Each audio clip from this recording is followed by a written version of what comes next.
¿Qué tal amigos? Bienvenidos a una nota más. Yo soy Santi Informa. Hoy es 4 de noviembre del 2024. Gracias por estar aquí.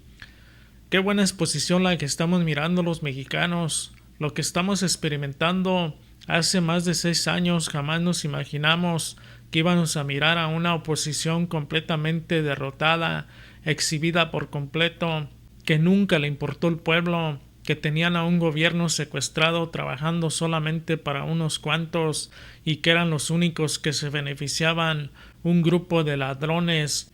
Hoy en la mañanera del pueblo, la presidenta le dio con todo al hipócrita, al padre del FOBAPROA, a Ernesto Zedillo. Con su permiso, presidenta, buenos días a todas y todos.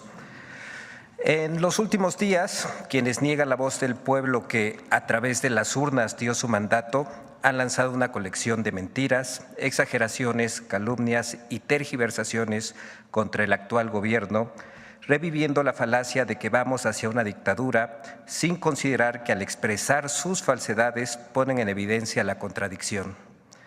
Ernesto Zedillo, presidente de México de 1994 a 2000, rompió con su silencio para defender al Poder Judicial que él creó y que, según las encuestas, la mayoría de los mexicanos reprueba y considera corrupto. A 24 años del fin de su gobierno, pocos recuerdan la herencia de las políticas de Ernesto Zedillo, aunque todas y todos la seguimos padeciendo y pagando. ¿Cómo fue el gobierno de Ernesto Zedillo? Veamos el video del detector de mentiras.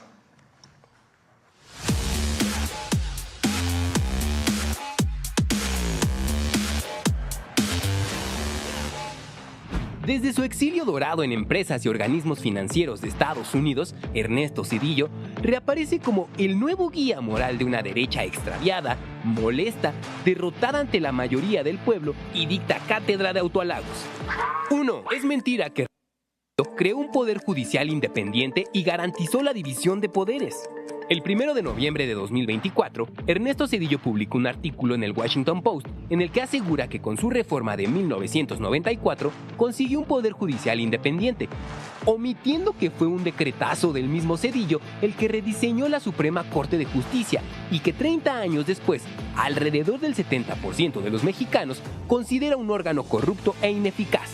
Entre el 5 de diciembre de 1994 y el 26 de enero de 1995, en menos de 2 meses, Ernesto Zedillo presentó y promulgó las reformas a 20 artículos de la Constitución, aprobadas con mayoría en el Congreso de la Unión por el PRI y el PAN, que mediante la figura de jubilación inmediata separó de su cargo a los 26 ministros de la Corte. Los 11 ministros de la nueva Suprema Corte no fueron electos más que por el dedazo de Zedillo en acuerdo con el PRI y el PAN.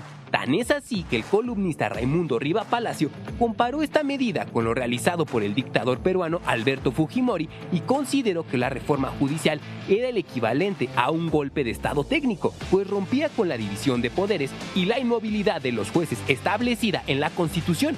Zedillo ve la paja en el ojo ajeno y no la viga en su Suprema Corte. Esta actuó a modo del Poder Ejecutivo sin cuestionar o analizar medidas tan graves como el FOBAPROA, el anatocismo o cobro de intereses sobre intereses, el ilegal rescate carretero o la privatización de ferrocarriles de México. 2. Hoy Ernesto Zedillo se presenta como el salvador de la economía mexicana luego de la crisis de 1995, pero esto es mentira. Zedillo, el PRI y el PAN endeudaron a todos los mexicanos convirtiendo las deudas privadas en deudas públicas. En 1995, Ernesto Zedillo activó el Fondo de Protección al Ahorro, FOBAPROA, convirtiendo en deuda pública la deuda de los bancos, que entonces ascendía a 552.300 millones de pesos. El 12 de diciembre de 1998, en contra de la voluntad popular, los diputados del PRI y el PAN aprobaron la Ley de Protección al Ahorro Bancario. Actualmente, 1 de cada 10 pesos de la deuda interna de México corresponde al FOBAPROA, la cual ya alcanza 1.096.877.7 millones de pesos. Mientras el gobierno de Zedillo rescató a los bancos, según cifras oficiales, generó 4.714.000 pobres alimentarios, propició que 4.330.000 personas entraran en pobreza de capacidades y condenó a 5.681.000 personas a la pobreza patrimonial. Los ministros heredados de Zedillo determinaron en 2005 no revisar las irregularidades del FOBAPROA en 4 bancos. 3. Las matanzas de Aguas Blancas y Acteal, los derechos humanos que Zedillo no defendió.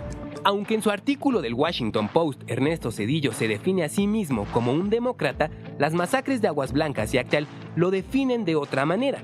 El 28 de junio de 1995, 17 campesinos fueron asesinados por policías y agentes judiciales, quienes dispararon contra los indefensos campesinos a 3 kilómetros del poblado de Aguas Blancas, Guerrero.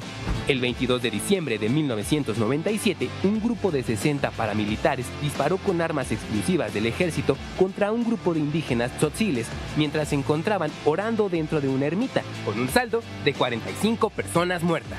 En 2009, la segunda sala de la Suprema Corte determinó que el Estado no debía pagar compensación a 2 detenidos de la matanza de Acteal que pasaron 11 años en la cárcel. 4. Las privatizaciones de Zedillo, el despojo a todas y todos los mexicanos. Ernesto Zedillo continuó con la política neoliberal y las privatizaciones iniciadas por Carlos Salinas de Gortari. De 1994 a 2000, Zedillo privatizó puertos, aeropuertos, minas, satélites y el negocio del gas. La privatización férrea se llevó a cabo mediante la concesión a empresas privadas por 50 años, incluida una al Grupo Ferroviario Mexicano, empresa filial de Union Pacific, en la que Ernesto Zedillo participó en su consejo de administración tras finalizar su presidencia, materializando así la puerta giratoria. Durante su gobierno, Zedillo benefició a una empresa ferrocarrilera privada y luego esta lo benefició a él. La Suprema Corte de Justicia de la Nación, creada por Ernesto Zedillo en 1995, nunca se opuso a las privatizaciones del gobierno zedillista, a pesar de que el pueblo de México sí lo hizo.